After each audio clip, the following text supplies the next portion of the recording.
সব কিছু ডিপেন্ড করতেছে আপনার আমার আমলের উপরে। তো জান্নাতি মানুষ কিভাবে হব, জাহান্নাম থেকে কিভাবে বাঁচব, এই বিষয়গুলা কিন্তু আলোচনা করা হয় এই ধরনের মাহফিলে, কথা ঠিক কিনা?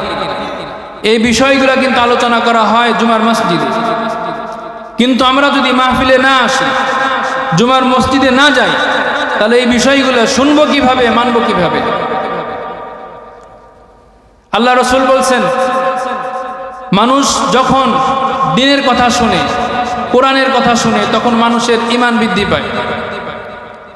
ঈমান বৃদ্ধি পাওয়ার দ্বারা তার জন্য দ্বীনের কাজ করা সহজ হয়ে যায়। আর যদি কোনো ব্যক্তি কোনোদিন ওয়াজ মাহফিলেও আসে না, জুমার মসজিদেও আসে না, আল্লাহর কথা, আল্লাহর রসুলের কথা কখনো শোনে না, এই ব্যক্তি হিদায়াত কোথা থেকে পাবে? হিদায়াত এই ব্যক্তির কপালে কখনো জুটবে না। আমার ভাইয়েরা, একটা গুরুত্বপূর্ণ বিষয় খেয়াল করা দরকার, সেটা হচ্ছে মাহফিলে তারাই আগে আগে আসে। এখানে যারা বসে আছে, আমি মানে মোটামুটি 100% শিওর দিয়ে বলতে পারি, যারা মোটামুটি 5 ওয়াক্ত নামাজ পড়ে তারাই মসজিদে আগে আগে আসে জুমার দিনে, তারাই মাহফিলে সবার আগে আগে আসে, কথা ঠিক কিনা? কিন্তু যাদের হিদায়াত বেশি দরকার, যারা নামাজ পড়ে না, আল্লাহর হুকুম ঠিকভাবে মানতে পারে না, মানতে চায় না, তাদের ওয়াজ বেশি দরকার কিনা? তাদের হিদায়াতের বয়ান বেশি দরকার কিনা? অত তারা কিন্তু কি আপনার মাহফিলে আগে আসে না, জুমার দিনও সবার পরে আসে। খেয়াল করে দেখবেন, ওরা টাইম দেখে যে জুমার হুজুর খুতবা শুরু করবে 1:30-এ, ঠিক 1:30 মিনিট ওরা আসবে। 2 মিনিট দেরি হইতে পারে, কিন্তু 1 মিনিট আগে আসবে না। তাহলে যদি হিদায়াতের কাছে না আসে, হিদায়াতের কথা যেখানে হয়, এই কথা শুনতে যদি না আসে, হিদায়াত কিভাবে পাবে?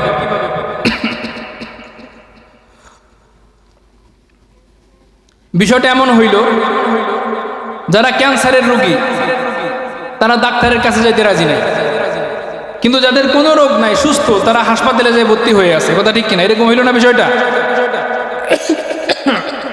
যাদের ওয়াজ দরকার তারা মাহফিলে নাই, এদিক সেদিক ঘুরে বেড়াইতেছে, যেথায় মন চায় সেদিকে যাইতেছে। কিন্তু যারা মাহফিলে বসে আছে এরাই নামাজ কালাম পড়ে।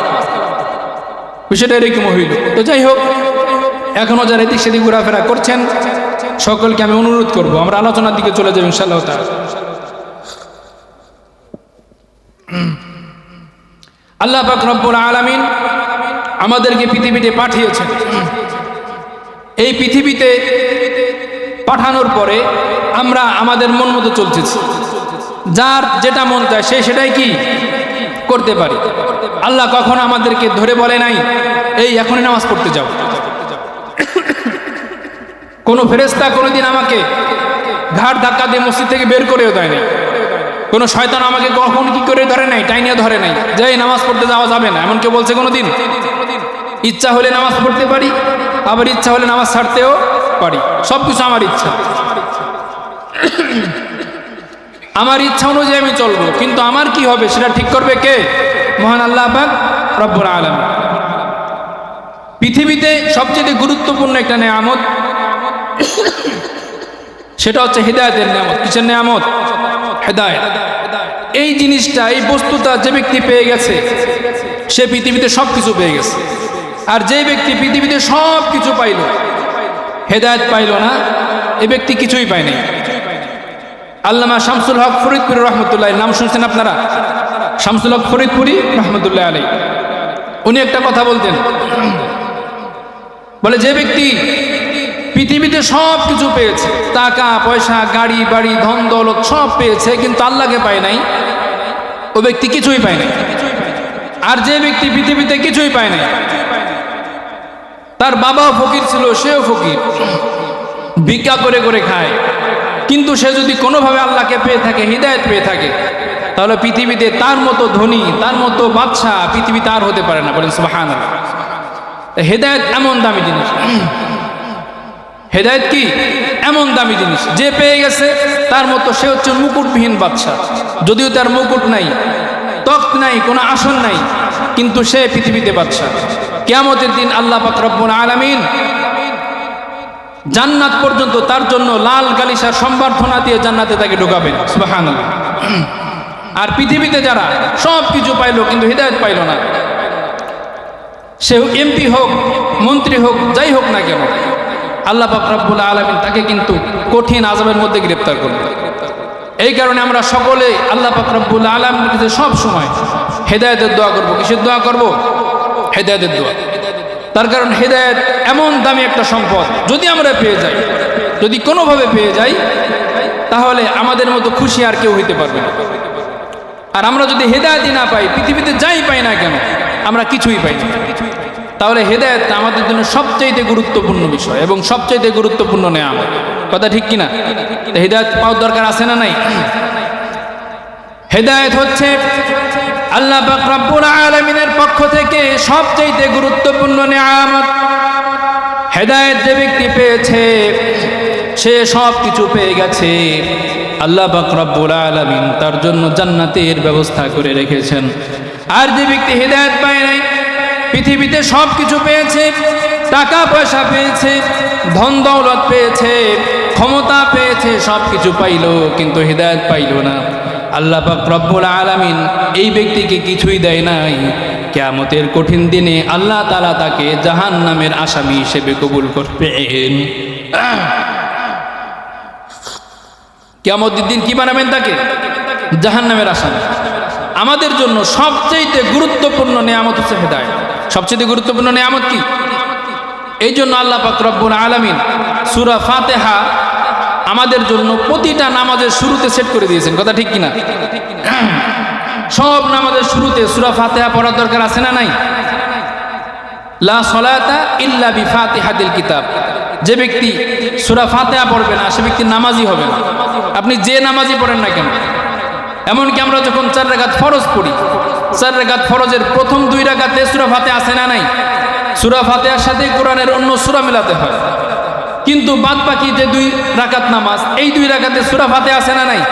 আছে, কিন্তু সূরা মেলাতে হয় না। তাহলে দেখেন, সূরা মেলাতে হবে না, কিন্তু সূরা ফাতিহা পড়তেই হবে। তার কারণ হেদায়েত আমাদের খুব গুরুত্বপূর্ণ একটি বিষয়। কেননা এই সূরা ফাতিহার মধ্যে আল্লাহ পাক রব্বুল আলামিন বান্দাদেরকে 2টা জিনিস শিক্ষা দিচ্ছেন। কয়টা জিনিস? 2টা জিনিস। আমরা সূরা ফাতিহা সব সময় পড়ি, কিন্তু কখনো সূরা ফাতিহার অর্থ জিজ্ঞাসা করি হুজুরের কাছে, হুজুর সূরা ফাতিহার অর্থটা কি একটু বলেন তো? বলছি কখনো? সূরা ফাতিহা এখানে কার কার মুখস্থ আছে? ইনশাআল্লাহ হাত উঁচু করে দেখাই। সূরা ফাতিহা কার মুখস্থ আছে? আলহামদুলিল্লাহ, সবার মোটামুটি মুখস্থ আছে, আলহামদুলিল্লাহ। তা বোঝা গেল সবাই 100% নামাজি, আলহামদুলিল্লাহ। তো সূরা ফাতিহা আমরা পড়ি, কিন্তু কখনো সূরা ফাতিহার অর্থ কি খুঁজে দেখছি? দেখি নাই। অথচ এত ইম্পর্টেন্ট একটা সূরা, এটাকে উম্মুল কুরআন বলা হয়। কি বলা হয়? উম্মুল কুরআন, কোরআনের মা। এত গুরুত্বপূর্ণ একটা সূরা আল্লাহ পাক রব্বুল আলামিন প্রতিটা নামাজের শুরুতে সেট করে দিয়েছে। কেননা এই সূরা ফাতিহার মধ্যে আল্লাহ পাক রব্বুল আলামিন মাত্র একটা নিয়ামত চাওয়া শিখিয়েছেন। কয়টা নিয়ামত? একটা নিয়ামত, একটা দোয়া। এবং এই সূরা ফাতিহার মধ্যে আল্লাহ পাক রব্বুল আলামিন বান্দা আল্লাহর কাছে কিভাবে চাবে সেই সিস্টেম, সেই পদ্ধতি শিক্ষা দিয়েছেন। বলেন সুবহানাল্লাহ। তাহলে সূরা ফাতিহার মধ্যে আমরা কয়টা জিনিস পাই? 2টা জিনিস। কয়টা জিনিস? 2টা জিনিস। একটা হচ্ছে কোন পদ্ধতিতে বান্দা আল্লাহর কাছে চাইবে এবং কোন জিনিস চাইবে, কোন পদ্ধতিতে চাইবে এবং কোন জিনিস চাইবে। সূরা ফাতিহার মধ্যে যে দোয়াটা আল্লাহ শিখিয়েছেন, এই বস্তুটা খুব গুরুত্বপূর্ণ বস্তু। হযরত মুসা আলাইহিস সালামের নাম শুনেছেন আপনারা? জলিলুল কদর একজন নবী, আল্লাহ পাক রব্বুল আলামিনের খুব প্রিয় একজন নবী। আমাদের কিতাব কোরআনুল কারীমের মধ্যে সবচাইতে বেশি আলোচনা করা হয়েছে এমন একজন নবীকে, হযরত মুসা আলাইহিস সালাম। আল্লাহর খুব প্রিয় একজন কি ছিলেন? নবী ছিলেন। মুসা আলাইহিস সালামকে বলা হইতো কালিমুল্লাহ। কি বলা হইতো? কালিমুল্লাহ, মানে আল্লাহর সাথে কথা বলতো। সুবহানাল্লাহ।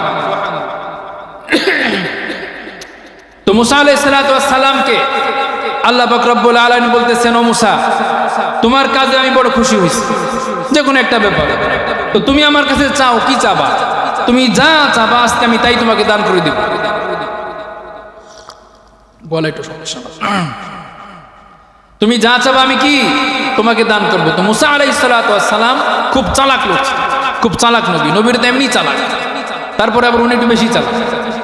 তো উনি চিন্তা করলেন, আল্লাহ আমার চাইতে বলছে, আমার বিশাল পাওয়ার দিচ্ছে, আমি যা চাইবো আল্লাহ দিবে, কিন্তু কি চাইয়া ঠকে যাবে। এখন কোন জিনিস আমার জন্য সবচেয়ে উপকার আমি তো জানি না। আল্লাহর কাছে চাইলাম, আল্লাহ দিল, কিন্তু ওর চাইতে গুরুত্বপূর্ণ নিয়ামত আল্লাহর কাছে ছিল, আমার জানা ছিল না। তাহলে এইটা হারিয়ে গেলাম না? এখন আল্লাহর থেকেই বের করতে হবে যে কোন জিনিস আমার জন্য সবচেয়ে গুরুত্বপূর্ণ, এটা আল্লাহর থেকে বের করতে হবে। এখন কোন পদ্ধতিতে বের করবে?